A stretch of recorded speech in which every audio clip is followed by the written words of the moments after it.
Hi students, this is Mr. Yang. Today we are going to start a new unit, matrix. And this is the first lesson of this new unit, which is we're going to learn some basics about matrix. First, some prior knowledge. Solve the system of equations. That's what we learned in unit 1.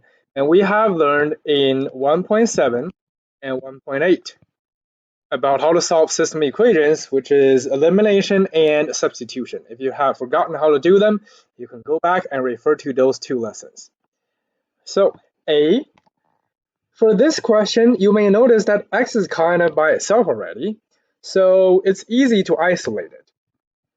We can move the negative 2y to the other side by adding both sides with 2y, so we will get x equals 2y plus 1. After we finish that, we are going to replace, well, that means x is basically 2y plus 1. So we can replace any x that we see with 2y plus 1. So 2 times 2y plus 1 plus 4y equals 26. That's going to give us 4y plus 2 plus 4y equals 26. So 8y, subtract 2 on both sides, equals 24, and y equals 3. But we're not fully done. We still need to get the y back to the x. We can find the x. X is 2y, so 2 times 3, and plus 1, which is 7. That is question A. For question B, this time it doesn't seem very easy to isolate anything. You can choose to isolate the first one because they can be divided by 2. But to demonstrate, I'm going to show elimination for this question. Because you may notice the number in front of y, negative 4, and 8 are related, and they're also opposite sign. So I'm going to multiply the whole equation, the first equation, by a2. So I will get 4x minus 8y equals negative 36. Again, the reason I do that is because now I have two completely opposite numbers for y, a negative 8y and a positive 8y. So if I add these two equations together, they will cancel out. And that is the purpose, that is the reason why it's called elimination. 4x plus 5x together is 9x, and negative 36 plus negative 36 is a negative 72. I can divide both sides by a 9, so x is negative 8. Now I can put it back into either one to find my y. I'm just going to put in the first one. So I have 2 times negative 8 minus 4y equals negative 18. So negative 16 minus 4y equals negative 18. I can add 16 on both sides, and that will give me negative 4y equals negative 2. So y is going to be 1/2. That is question B. Moving on, matrix. This process of solving system equations using substitution and elimination could be tedious, and we are prone to make mistakes. So that's why we want to keep things in a neat and orderly fashion. That's why mathematicians came up with this tool to organize things, which is called matrix. The plural form is matrices. We change the x to CES. It's kind of a special one. Matrix. A matrix is a rectangular array of numbers, symbols, or expressions. And that's kind of why the movie Matrix has that name, because machines need to organize things. And they're arranged in horizontal rows and vertical columns. We use square bracket to enclose all these things. Now, matrix is actually a branch of math that's used very widely. It's called linear algebra. There are several uses for this. First, you can use this to make Photoshop. Because every single photo you take are basically pixels, and pixels are just numbers for red, green, and blue, RGB. And if you actually can manipulate these values using matrix, you can basically do Photoshop. Now, another big thing that matrix is used for is something called machine learning. And nowadays, we have our smartphones, we have the smart devices that we use, we have a lot of things in our cars, and in the future, near future, we may have self-control, self-driving cars. That's all machine learning, and it's actually going to use linear algebra, which the beginning of linear algebra is a matrix. Now let's go back to the definitions. Entries or elements. That's the individual numbers in the matrix. You have a bunch of them, and the matrix have all different sizes. So that's why we're going to talk about dimensions next. That's basically talking about the size of a matrix. is the number of rows by the number of columns. Rows come first. Indices, this is actually the word index. Plural form of index is indices. We have learned about index in the sequence unit. So they kind of work in very similar ways. It's for us to indicate the position of the entries in the matrix. So it's a subscript that indicates the position of entries in the matrix. Same thing, row number before column number. Row come first. Now let's have a look at an example. Here's a matrix. You can see capital letter A to represent the matrix. We use capital letters.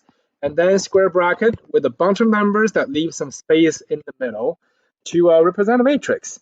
This matrix has 2 horizontal rows and 3 vertical columns. So that's why when we are asked about the dimensional matrix A, it's a 2 by 3 matrix. Row come before column.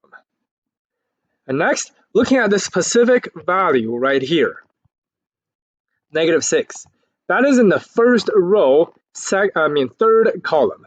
That's why this element could be indicated by A sub 1, 3. And here's the reason. 1 represents the row and 3 represents the column. Again, that is not A sub 13. That's the difference between matrix elements and sequence. This is A sub 1, 3, which represents first row, third column. Lowercase a just because the matrix is actually named after the capital letter A.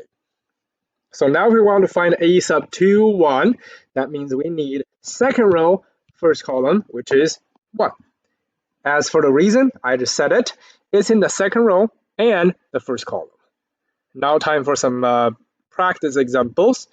First one, A. Clearly there are 2 rows and 3 columns, so 2 by 3. A sub 2, 1 is second row, first column, -3. B, that's a 3 by 3 matrix. A sub 3, 2, third row, second column is a -2. Next, C, dimension is a 3 by 1. Row first, 3 rows, 1 column. Even though the 1 looks smaller, still, that represents the column. A sub 2, 1, second row, and since there is only 1 column, it's just going to be that number 16. D, dimension is a 1 row matrix, so 1 by 3. A sub 2, 1, but we don't even have a second row, so the answer would be not applicable, NA. E, dimension, well, that's a 2 by 2, and no matter which position we pick, it's going to be a 0.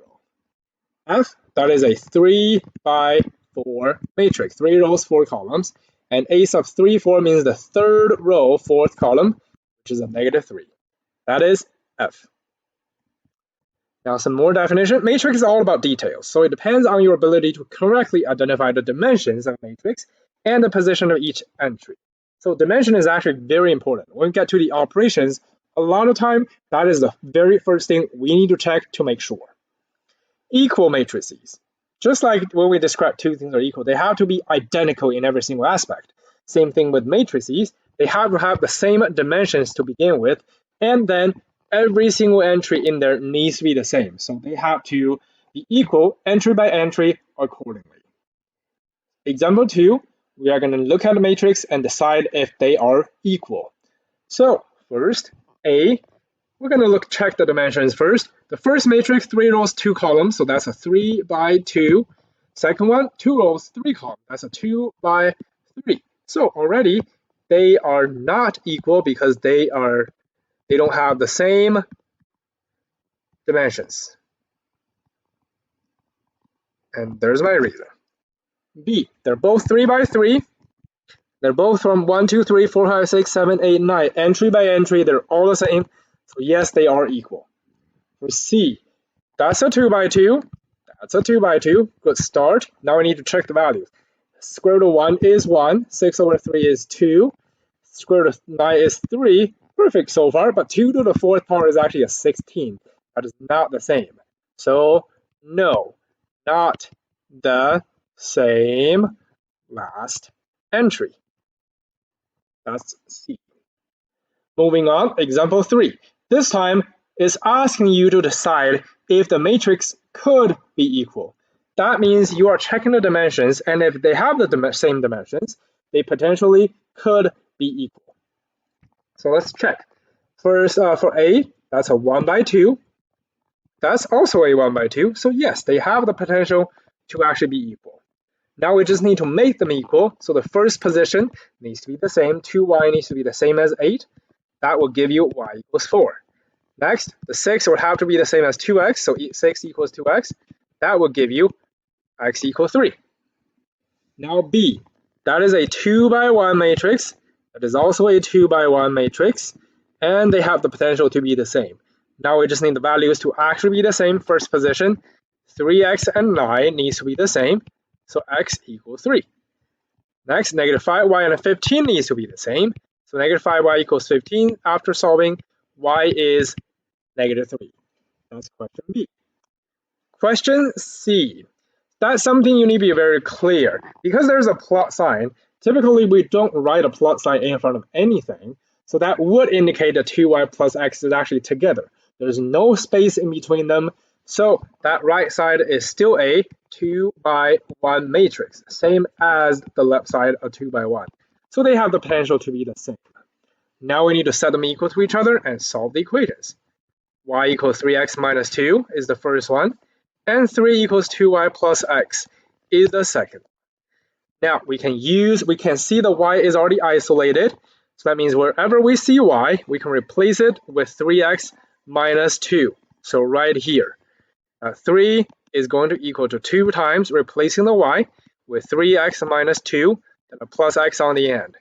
That is going to give us 3 equals 6x minus 4 plus x.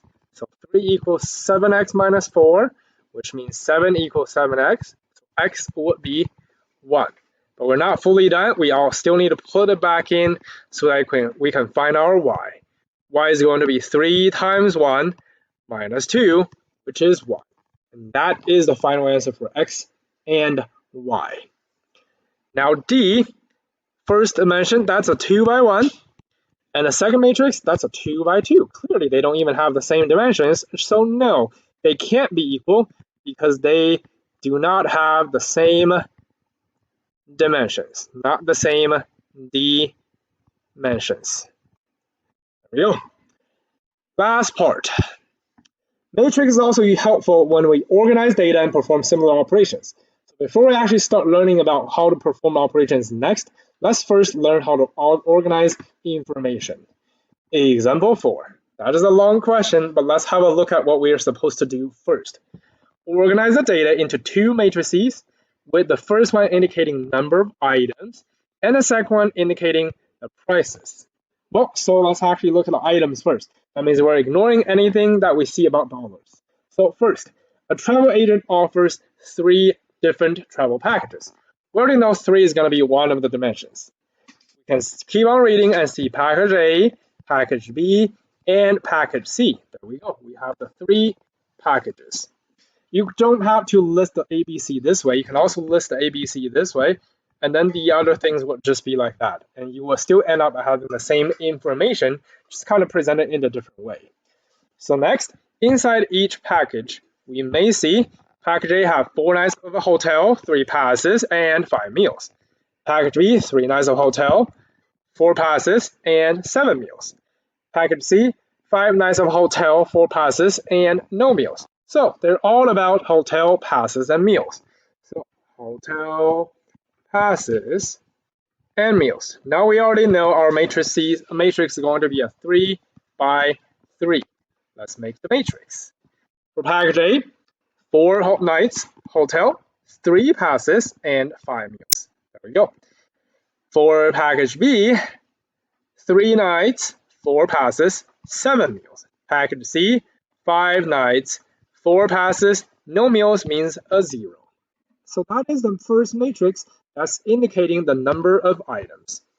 Next matrix is going to be about the prices. But we're still looking at the 3 packages, so still ABC. And we still need the hotel, the passes, and the meals. So there's our matrix. And for the first one, keep on reading. Book a hotel room for $150 per night for hotel. So for package A, we have 4 hotels that will make a total of $600 for hotel. Then passes, 3 passes for package A, and that's $100 each, so $300 for passes. Meals are $15 each times the 5, so it's going to be $75 for meals in package A. Now we're going to do the same with B and C. $150 per night for 3 hotels, 3 nights of hotel, that is $450. Passes, 4 passes, $100 each, so $400. 7 meals, $15 each, so $105. And for package C, 5 nights of a hotel, $150 per night, that is going to be $750. 4 passes, $100 each, so $400. And lastly, no meal, so $0 for meal. That's how we're going to represent the prices in a matrix. And that is example 4. Lastly, example 5. And as you may notice, well, somehow when I put them in here, the examples the words line up. We have tuition, we have room and board, and we have student enrollment. And then the 3 places, 3 universities, U of U, BYU, and UVU. So U of U, BYU, UVU. The 3 items for each university: tuition, room and board, and student enrollment. There you go. Let's start listing them. So for tuition, 8518, room and board 8750, and student enrollments 32760. Next, BYU 5300 for tuition, 7530 for room and board, and enrollment 33517. Lastly, 5530 for tuition, 3807 for room and board, and 37282 for the enrollment. And again, you can flip the the rows and columns. That will still present the same kind of information. But that is example 5, and that is everything for the first lesson of matrix. Thank you.